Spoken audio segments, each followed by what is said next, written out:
বাবা একটু কথা ছিল। শুভর একটা স্বপ্ন ছিল। শুভরা নতুন কি স্বপ্ন? ক্রিকেটার হতে চায় ও। এই তুই থাম তো, ছেলেটা খেলুক না। ঘরে বসে মোবাইল ঘাটতে ঘাটতে চোখ নষ্ট করার কি দরকার? আচ্ছা ঠিক আছে, আমি দুদিন ভাবি তারপর জানাবো। Welcome champ. আমি ওখানে একটা গুরুত্বপূর্ণ ডিসিশন নিচ্ছি। এবার আবার নতুন কি? আমি চাই যাতে তুমি আমাদের সাথে থেকে যাও। কিন্তু তুমি তো জানো আমি একা থাকি। ওকে, নো প্রবলেম। আমি চাই আমরা দুজনেই যাতে শান্তিতে থাকি। আমিও তোমার সাথে এসে বলি। হ্যাঁ, সে তো তুমি আমার ভাই, তুমি তো আমার বাড়িতে যে কোনো সময় আসতেই পারো, তবে পার্মানেন্টলি না। থাক, আর বলতে হবে না। তুমি চাইলে তো তুমি আর তোমার বাবার ফ্যামিলি একই সাথে একই বাড়িতে থাকতেই পারো, তো সমস্যা কোন জায়গায়? কিছু সমস্যা দেখা যায় না, কিন্তু সমস্যা এমন এক জিনিস যা মানুষকে নিঃশব্দে বদলে দেয়। দেখছেন ম্যাডাম, কত বেয়াদব পোলাপেনেরা, শিক্ষা দীক্ষা কিচ্ছু নেই। রাস্তায় কেউ এরকম করে? আরে কি করলেন এইটা? এই ভেজা কাপড় নিয়ে আমি এখন রাইড কিভাবে করব? ব্যাগে এক্সট্রা কাপড় নাই? বের করে পরে নেন এখানে। মাথা ঠিক আছে আপনার? এই রাস্তার মধ্যে এখন আমি কাপড় পাল্টাবো? এখানে লেডিস আছে, দেখেন না? কি ও আচ্ছা, আপনার আবার মান সম্মানও আছে। আর একটু আগে যে নিজের প্যান্টের চেইন খুলে রাস্তাটাকে নিজের প্রাইভেট ওয়াশরুম বানায় ফেললেন, তখন মাথায় ছিল না এখানে লেডিস আছে? তখন আপনার মান সম্মান যায় নাই। আর কি যেন বলছিলেন একটু আগে?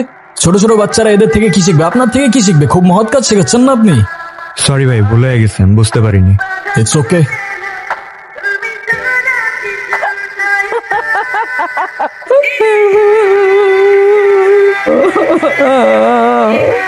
উনি না রোজ আমার স্বপ্নে আসে, আমাকে না ওনার কাছে নিয়ে যেতে চায়। তুমি একা একা ছিলে সেজন্য ভয় পাইছো। চলো আমার সাথে চলো। না, আমি ভিতরে যাব না। আরে আমি আছি তো, চলো আমি না, যাবো কিছু না। হবে না, চলো। আরে আমি যাব না। আরে আমি যাব বলতেছি না। চলো। কি হয়েছে আপনার? কাঁদছেন কেন? পায়ের ব্যথাটা অনেক বেড়েছে। এই যে আমি আপনার জন্য ওষুধ নিয়ে আসছি, একটা খেয়ে দেখেন। ব্যথা কোথায় হাওয়ায় মেলায় যাবে বুঝতেও পারবেন না। দামি ওষুধ আনছো তো নাকি কম দামি? ভালো ওষুধই এনেছি, আপনি খেয়ে দেখুন না একটা। অনেক দোয়া করি তোমাকে। শুভ আজ এত সকালে ঘুমিয়ে পড়লো যে? ওর নাকি আজকে মন ভালো নাই। এ বয়সে মন কিভাবে জন্মায় তোমার ছেলের? তোমার বড় ছেলে নাকি ওর ইচ্ছা পূরণ করে নাই, সেজন্য কাল থেকে মুখ একদম ভার করে রাখছে। এমনকি সাহেলের সাথেও কথা বন্ধ করছে। তাই নাকি? কিন্তু সকালের দিকে তো তা মনে হয়নি। তোমার ছোট ছেলে তার ভাইকে খুব ভালোবাসে। শুভ চায় সাহেল আমাদের সাথেই থাকুক, কিন্তু সাহেল তো মানা করে দিল। স্বাভাবিক। আমি আলাদা হয়েছি আমার স্বস্তির জন্য, আর সাহেল আলাদা হয়েছে ওর সম্মানের জন্য। তোমার কথায় সবসময় মনে হয় দোষটা যেন আমার দিকেই আসে। তুমি যদি দুদিক সামলাতেই পারতা, তাহলে তো সৎ মা আর সৎ ছেলে শব্দটাই আর আসতো না। তুমি ঠিকই বলেছ রিনা, কিন্তু সাহেল আজকে যেখানে দাঁড়িয়ে আছে সেখান থেকে ওকে ফিরিয়ে আনা সম্ভব না। কি হয়েছে তোমার? এরকম থম ধরে বসে আছো কেন? ঘুম আসলে যাও, তোমার ঘরে গিয়ে ঘুমাও। আমি আজকে এই ঘরেই থাকবো। ভাই তুমি শুধু শুধু ভয় পাচ্ছ। আমি আর কোনো কথা শুনতে চাই না। আমি এই ঘরেই থাকবো ভাই, আমি এখানেই ঘুমাবো ব্যাস। ছোট ভাই, জলদি উঠো ছোট ভাই। আবার কি হয়েছে? দাদিমা নাই। ওই যে দাদিমা। তোমার সমস্যা কি? সমস্যা মানে? তুমি হঠাৎ এখানে?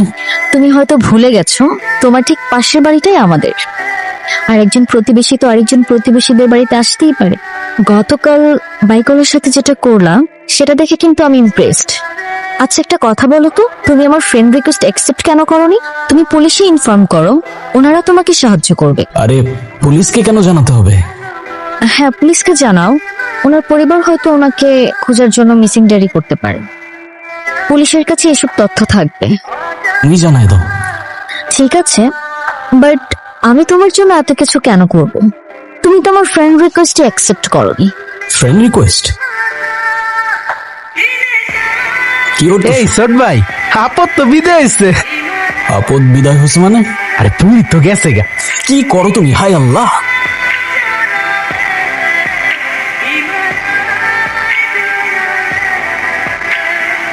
এ ভাই, লাইটার হবে? একজনকে খুঁজছে। এই শহরের প্রতিটা রাস্তা খোঁজা শেষ, শুধু এই রাস্তাটা বাকি। আপনি কি বলতে পারেন এই রাস্তার শেষ কোথায়? জানি না, আমিও খুঁজে বেড়াচ্ছি একজনকে। আপনি কাকে খুঁজছেন?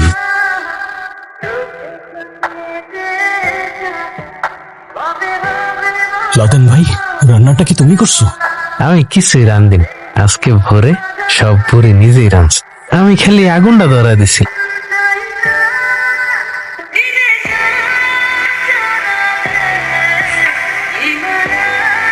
ফ্ল্যাট বারুনা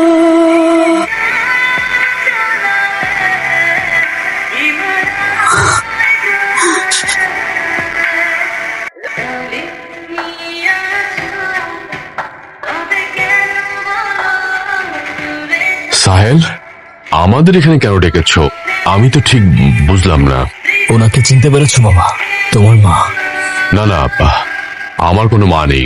থাক, তোমার কিছু বলতে হবে না, আমিই বলছি। যখন তোমার মা মারা যায় তখন তুমি আর তোমার আত্মীয় স্বজনরা মিলে তোমার বাবার সাথে ওনার বিয়ে দাও।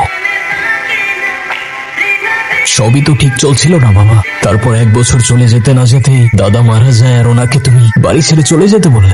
দাদার জীবনের শেষ পর্যন্ত যেই মানুষটা তাকে যত্ন করে গেল তাকে এক নিমিষেই পর করে দিলে। তার প্রয়োজন শেষ হয়ে গেল আর তাকে বাড়ি থেকে বের করে দিলে তুমি। তোমার তার ভাইয়ের ছেলেরাও তাকে তার বাড়িতে আশ্রয় দেয়নি। সময় মতো খোঁজ নিতে, টাকা পাঠাতে, তার খাওয়া দাওয়া ঠিক মতো হচ্ছে কিনা সেই দায়িত্ব পালন করতে, সবকিছু করতে নিজের দায়টা এড়ানোর জন্য, তাই না বাবা? এই বয়সে মানুষ টাকা না ভালোবাসা চায় বাবা। এই মানুষটা একা থাকতে থাকতে দিন দিন মানসিক রোগীতে পরিণত হয়ে গিয়েছে। এর দায় কে নেবে বাবা? তোমরা এই মানুষটাকে ভুলে গিয়েছিলে, কিন্তু ওনার স্মৃতিশক্তি কমে গেল, উনি সেটা পারেনি। কারণ উনি মন প্রাণ দিয়ে এই বাড়িটাকে কে ভালোবেসেছিল বাবা। উনি তোমার মা তো হতে পারেনি, কিন্তু আমার দাদিমা ঠিকই হয়েছে বাবা। মাগো, তুমি আমার ছেলে শফিক। শফিক, শফিক। আমি তোমার পাপী সন্তান, তুমি আমাকে ক্ষমা করে দাও মা, তুমি আমাকে ক্ষমা করে দাও। আমি অনেক পাপ করেছি মা, আমি অনেক পাপ করেছি, তুমি আমাকে ক্ষমা করে দাও মা। সরি ভাইয়া।